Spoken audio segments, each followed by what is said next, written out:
The first thing I smelled wasn't smoke, it was betrayal. Thick, bitter, melting plastic betrayal, crawling into my lungs at 4 in the morning like it owned the place. Then came the light, orange, violent, flickering against my bedroom wall like somebody had dragged the sun in my driveway and set it loose. By the time I stepped outside barefoot, heart hammering, I already knew something in my life had just crossed a line it couldn't uncross. My car was a skeleton. Flames curled through the frame, metal popping and cracking like it was alive and screaming. The paint blistered, the tires collapsed inward, and my neighbors, stood in little clusters across the street. Phones held up. Recording like this was entertainment. Like my insurance deductible was tonight's primetime show. And then I saw her. Karen, arms folded, posture straight, lips tight, not shocked, not worried, not even pretending. Just watching. Waiting. That's when I understood. This wasn't random. This wasn't bad luck. This was escalation. And it had been building for months. Let me back up. When I bought that house, I knew the neighborhood had an HOA. I also knew I wasn't legally required to join it. The property was just outside the binding boundary, a technicality in the original subdivision plan. I checked. Twice. I'm not reckless. I do paperwork. Karen introduced herself the day I moved in. Too friendly. The kind of smile that never reaches the eyes. She asked where I'd bought, whether I'd reviewed community standards, whether I'd consider voluntarily joining the Association for Neighborhood Harmony. I said no. That was the beginning.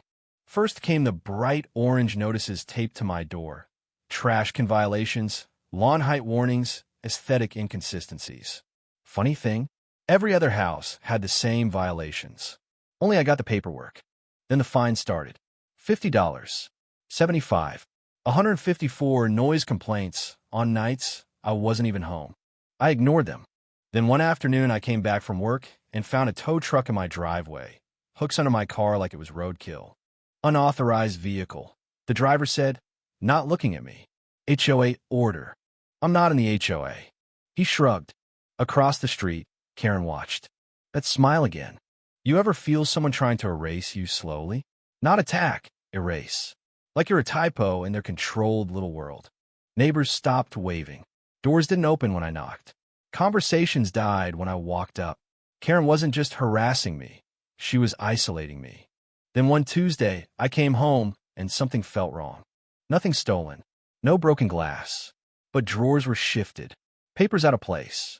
That quiet feeling you get when a room has been breathed in by someone who doesn't belong there. Security footage? 6 minutes missing. Exactly 6. Same gap the night of the fire. The police said there was no sign of forced entry. No investigation needed. And that's when I realized this wasn't just petty HOA nonsense anymore. This was coordinated. The fire wasn't rage. It was strategy. Standing there that morning while an officer asked me where I'd been, like I was the suspect, I caught Karen watching again. And something inside me snapped quiet. She wanted me angry, defensive, sloppy. So I smiled. That smile scared her more than any yelling would have.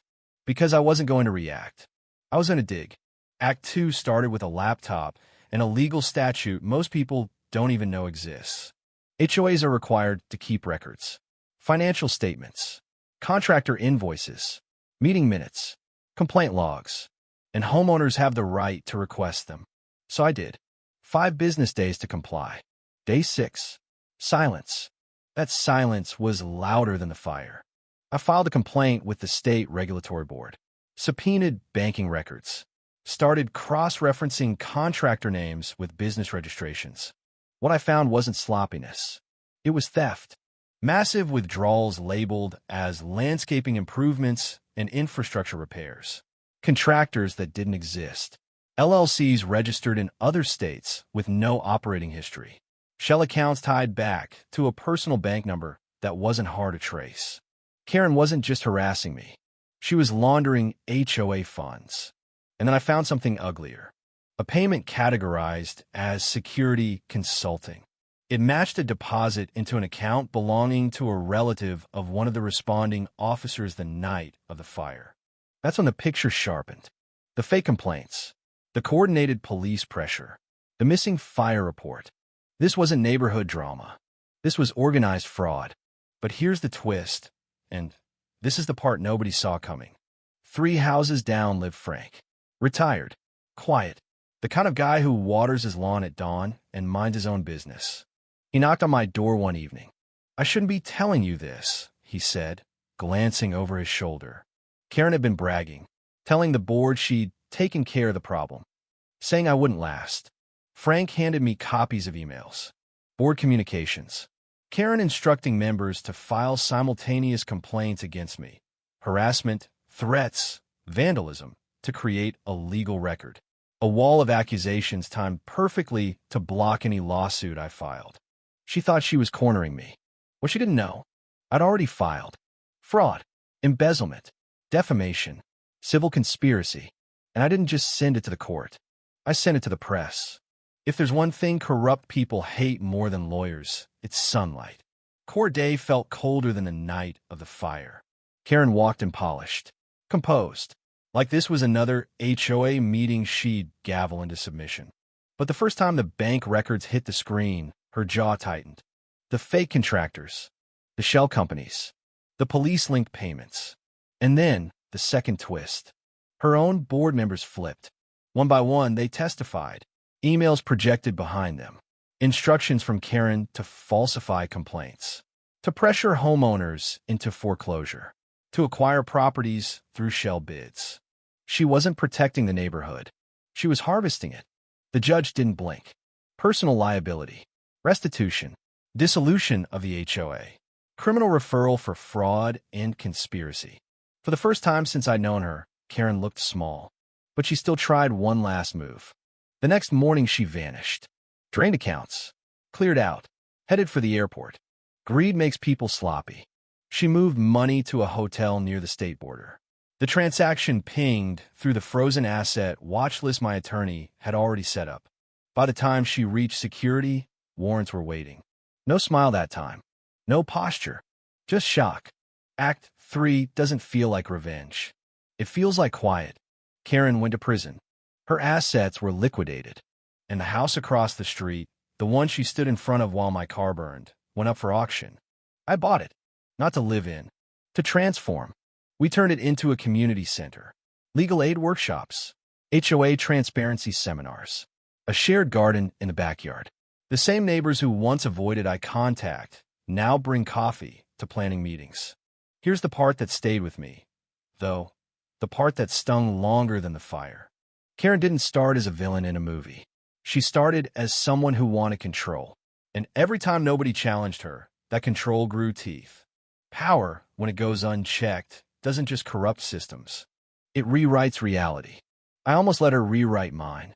If I'd reacted with rage instead of restraint, if I'd given the police one reason to frame me as unstable, if I'd left quietly like she expected, she would have won. The fire taught me something ugly and simple. Sometimes the loudest move you can make is refusing to panic. Sometimes justice isn't about striking back. It's about documenting everything. And here's the image I keep, the one that feels like karma's settling its debt. The day we opened the community center, kids were playing in the yard Karen once guarded like a kingdom. Neighbors laughing. Folding tables set up where she used to stage HOA hearings. And across the street, my driveway. Empty. No flames. Just quiet. So here's what I want to know. If someone tried to push you out of your own life, slowly, strategically, would you fight back legally or would you burn it all down and call it even? Where's the line between justice and revenge? Drop your thoughts below. Tell me if you've ever dealt with an HOA that crossed the line or a person who mistook authority for ownership. Because trust me, I'm not the only one who's had to learn that lesson the hard way.